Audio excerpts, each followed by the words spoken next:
মিলন মিলন নামের একটা ছেলে, উনি নিজে আমার চাষির কান থেকে দুল ছিঁড়ে কান ছিঁড়ে নিয়ে চলে গেছে।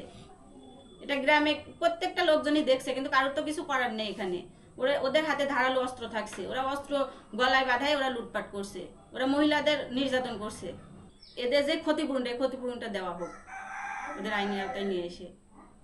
ওরা তো নিরীহ মানুষজনের উপর, অনেকে যারা আত্মীয় স্বজন আছে সবার উপর আঘাত আনছে, সবার বাড়িঘর ভাঙচুর করছে। আপনারা তো নিজেরাও গিয়ে মনে হয় দেখছেন, প্রত্যেকটা মানুষজনের ঘর বাড়ি ভাঙাচুরা, জিনিসপত্র। আমার চাচাদের বাড়ি বাজারের উপরে, তোরা যে দোকানপাটগুলো যেভাবে ভাঙচুর করছে, দোকানে তো অনেক জিনিসপত্র থাকে।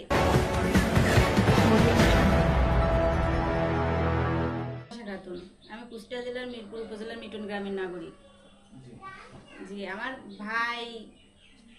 ভাই ছোট মানুষও, যাই হোক, আজ থেকে 1.5-2 বছর আগে জমির উদ্দিন নামে যিনি মারা গেছেন, উনি আমার আব্বা এবং ভাইকে মারছিল। আমার আব্বাকে মেরে গলায় ফাঁস দিয়ে আমার আব্বা জিব্বা বের হয়ে গেছিল।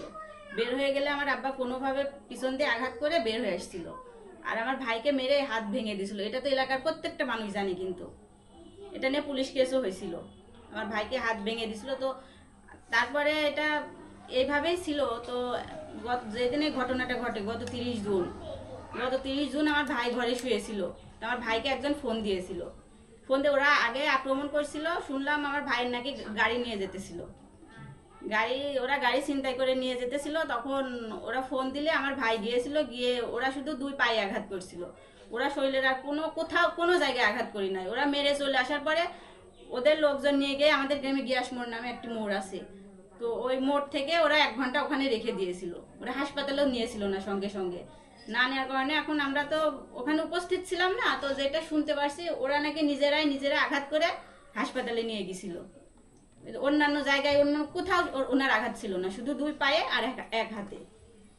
তো হাসপাতালে নিয়ে যাওয়ার পরে সন্ধ্যার পরে আমরা শুনতে পাচ্ছি যে উনি নাকি মারা গেছে। তো মারা যাওয়ার পরে আমার ভাই, যেহেতু আমার ভাইকে প্রধান আসামি করেছে, আমার ভাই তো ধরা পড়ছে, কিন্তু তারপরে ওরা আমার আত্মীয় স্বজন, আমার পরিবারের উপর, আত্মীয় স্বজন সবার উপরে ওরা প্রত্যেকটা রাত্রে ওরা বাড়িঘর ভাঙচুর, লুটপাট। আমার একটা চাচি আছে, আমার চাচিটার কানের দুল ছিঁড়ে কান ছিঁড়ে গেছে। আমার ওই চাচিও কিন্তু মামলা করছে। আমার এক আত্মীয় হাত ভেঙে দিয়েছে। ওরা মহিলা মানুষের উপর নির্যাতন করছে। আর ওরা যেখানে যেটা পাচ্ছে, হাঁস মুরগি গরু ছাগল থেকে শুরু করে সবকিছু ওরা লুটপাট করে নিয়ে চলে যাচ্ছে। ওরা বলতে কারা? একটু গ্রামের লোকজন। আমাদের গ্রামে ধরেন সমস্যা হয়েছে, আমাদের খান বংশ, এটা তখন বংশীয়ভাবে হয়ে গেছে, খান বংশ আর মন্ডল বংশ। তো এখানে তৃতীয় পক্ষ চলে আসছে, বিশ্বাস সর্দার, এরা সব পুরনো জাসদ কর্মী। এই জাসদের লোকজনগুলো এগুলো করছে। আমাদের গ্রামে অনেক পুরনো জাসদ আছে। আমার ভাই বিএনপি করে, ছাত্র দলের নেতা, এই জন্য ওদের আমার ভাইয়ের উপর অনেক রাগ। এইভাবে আমার ভাইকে ওরা ফাঁসাচ্ছে আর এই ঘর বাড়ি ভাঙচুর করছে। কিন্তু যিনি মারা গেছেন তার স্ত্রীর মূল দাবি হচ্ছে, যখন মারা যায় তখন তিনি নিজেই বলে গেছেন যে হচ্ছে অমুক অমুক আমাকে মারছে। উনার স্ত্রী তো কথা এখন ওই এলাকার লোকজন এখন যেটা বুঝাচ্ছে, উনার স্ত্রী তো সেটাই বুঝছে। আপনারা হয়তো বা উনার ছেলের একটা সাক্ষাৎকার শুনছেন কিনা আমি জানি না। উনার ছেলে বারবার বলছে আমার আব্বুকে নিয়ে যেয়ে গ্যাস মোড়ে 1 ঘন্টা রেখে দিয়েছিল। আমার আব্বুকে যখন হাসপাতালে নিয়ে যায়, আমার আব্বুর সঙ্গে কেউ যায় না। এখন এত মানুষ কোথা থেকে আসছে? আমার আব্বুকে একটা ইনজেকশন দিল, ইনজেকশন দেওয়ার পরে আমার আব্বু মারা গেল। আমার আব্বু চিকিৎসাও করছিল না। তাহলে এই ঘটনাটাকে আপনার পরিবার সবই সাজানো? আমার মনে হচ্ছে এই পরিবেশটা সম্পূর্ণটাই ওদের সাজানো। ওনার স্ত্রী তো বারবার বলছে যে আমার স্বামী যখন মারা যায়, আমার স্বামীর সঙ্গে কেউ ছিল না তখন। আমার স্বামীকে আমি হাসপাতালে নিয়ে গেলাম, একটা লোক ছিল না। এখন এত তৃতীয় পক্ষে এত লোকজন কোথা থেকে আসছে? ওরা এই যে লুটপাট করছে, ওনার স্ত্রীকে তো একটা কেউ কোনো কিছুই দিচ্ছে না। ওরা নিয়ে ওদের নিজেরা সবকিছু আত্মসাৎ করছে। আপনার পরিভাষায় লুটপাট কি আসলে জমির যে মারা গেছে ওর লোকজন? না না না, এগুলো আমাদের গ্রামের তৃতীয় পক্ষ, জাসদ গ্রুপের কিছু লোকজন আছে, ওরা করছে। আমি ওদের নামও জানি। যদি বলতেন। যে ওনার একজনের নাম হচ্ছে মোহন, একজনের নাম সোমের, একজনের নাম গিয়াস, আর মাজেদ কানা, তারপরে হচ্ছে আরো অনেক লোকজন আছে ওদের সাথে। মিলন নামের একটা ছেলে, উনি নিজে আমার চাষির কান থেকে দুল ছিঁড়ে কান ছিঁড়ে নিয়ে চলে গেছে। এটা গ্রামে প্রত্যেকটা লোকজনই দেখছে, কিন্তু কারোর তো কিছু করার নেই এখানে। ওদের হাতে ধারালো অস্ত্র থাকছে, ওরা অস্ত্র গলায় বাঁধায় ওরা লুটপাট করছে, ওরা মহিলাদের নির্যাতন করছে। আপনাদের বাড়ির যে ভাঙচুর বা আসবাবপত্র আনুমানিক কত টাকা হতে পারে যেটা ক্ষতি হয়েছে? আমি তো এটা ওইভাবে বলতে পারবো না, তবে এটা তো গ্রামে সবাই জানে। আমার বাসায় অনেক ফার্নিচার ছিল, অনেক জিনিসপত্র ছিল, নিম্ন 50 লাখ টাকা তো হবেই যেগুলো ভাঙচুর হয়েছে। আমার বাসায় গরু ছিল, গরু 10-12টা গরু ছিল, গরুগুলো নিয়ে গেছে, স্বর্ণালঙ্কার ছিল, ওরা সবই নিয়ে গেছে। নগদ টাকা ছিল? জি জি, নগদ 20 লাখ টাকা ছিল ঘরে। আমার ভাই গরু নিয়ে গেছিল ঢাকায়, আমাদের গরুর ফার্ম আছে, ওই গরুর টাকাটা বাসায় ছিল, আমরা তো কিছু নিতে পারি নাই। আমার আব্বাকে মেরে পা ভেঙে দিছিল ওরা। আমার আব্বা ওরা যখন ওইভাবে সবাই মিলে চলে আসে, আমার আব্বা যেতে আমার আব্বার পা ভেঙে গেছিল। তাহলে আপনি বলতে চাচ্ছেন যে আপনার ভাই এই হত্যাকাণ্ডের সাথে জড়িত না? না, আমি এটা বলবো না যে আমার ভাই জড়িত না, আমার ভাই ছিল ওখানে, আমার ভাই ছিল, কিন্তু ওরা যে আমার ভাই ওইভাবে মারি নাই ওদের। আমার ভাই শুধু 2 পায়ে আঘাত করেছিল, আমার ভাইয়ের সঙ্গে আরো লোকজন ছিল, আমার ভাই নিজেও আঘাত করি নাই, ওখানে আরো লোকজন ছিল, আমার ভাইকে ফোন দিয়ে ডেকে নিয়ে যাওয়া হয়েছিল। মানে প্রথম আঘাত কি আপনার ভাই করে? না না না, প্রথম আঘাত আমার ভাই করে না, আমার ভাইকে ফোন দিয়ে যারা ডেকে নিয়ে গেছিল তারা করছে প্রথম আঘাতটা। সে কারা? এটা আমি জানি না, আমার ভাইয়ের সঙ্গে আমার এই পর্যন্ত এখনো কোনো কথা হয় নাই, আমি এটা বলতে পারবো আপনার না। ভাই তো 1 নম্বর আসামি। যে এখন ওরা তো বলছে যেহেতু আমার ভাইকে ওরা এর আগে মেরে হাত ভেঙে দিছিল, আমার আব্বাকে মারছিল, এই জন্যই ওরা বলছে আমার ভাই 1 নাম্বার আসামি। আচ্ছা, ওরা একটা কথা বলছে যে পূর্ব শত্রুতা, যেটা আপনি বললেন যে হাত ভেঙে দিচ্ছে, জি। ওরাও সে কথাই বলেন যে জি। পূর্ব শত্রুতার জের ধরে মূলত তাকে এই জি। হত্যাকাণ্ডটা ঘটানো হয়েছে, জি। এবং অনেকের নির্দেশে, এবং অনেক নিজেই করছে আর কি।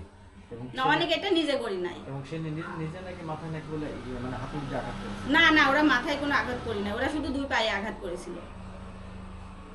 একটা মানুষ তো মারা গেছে, এটা তো সত্য। জি, এটা সত্য, এটা সত্য। আবার ঘটনাস্থলে আপনার ভাই ছিল, এটাও সত্য। জি। আচ্ছা, আপনি কিছুক্ষণ আগে, যেহেতু রেকর্ড হচ্ছে, আপনি কিছুক্ষণ আগে বললেন যে আমার ভাইয়ের সাথে কথা হয়নি, তাহলে আপনি বুঝলেন কি করে যে আপনার ভাই আমার পায়ে ভাই- আঘাত করছে? বা এটা আমার ভাইয়ের সঙ্গে যেদিন এই ঘটনাটা ঘটে সেই দিন কথা হয়েছিল, এরপরে আর কথা হয় নাই। ঘটনাটা যেই দিন ঘটে ওই দিন আমার ভাইয়ের সঙ্গে আমার কথা হয়েছিল। করবেন। আমি এখন বলতেছি ওরা এই যে লুটপাট করছে, বাড়ি ঘর ভাঙচুর করছে, ওরা যাতে এগুলো না করে, ওদের যাতে দ্রুত আইনের আওতায় নিয়ে আসা হোক। আর এই যে নিরীহ মানুষজনের ঘর বাড়ি ভাঙচুর করছে, আমাদের আত্মীয় স্বজন যারা আছে বাড়ি ঘর ভাঙচুর করছে, এদের যে ক্ষতিপূরণটা দেওয়া হোক ওদের আইনের আওতায় নিয়ে এসে। ওরা তো নিরীহ মানুষজনের উপর, অনেকে যারা আত্মীয় স্বজন আছে সবার উপর আঘাত আনছে, সবার বাড়িঘর ভাঙচুর করছে। আপনারা তো নিজেরাও গিয়ে মনে হয় দেখছেন, প্রত্যেকটা মানুষজনের ঘর বাড়ি ভাঙাচুরা, জিনিসপত্র। আমার সব চাচাদের বাড়ি বাজারের উপরে, তোরা যে দোকানপাটগুলো যেভাবে ভাঙচুর করছে, দোকানে তো অনেক জিনিসপত্র থাকে, তো জিনিসপত্র সব নিয়ে গিয়ে ওরা আনন্দ উল্লাস করছে। আচ্ছা, তা আপনারা ওদের বিরুদ্ধে মামলা করলেন কেন, কি বিষয়ে? ওরা এই যে নিরীহ মানুষজনের ঘর বাড়ি ভাঙচুর করছে, আমরা এই জন্যই মামলা করছি।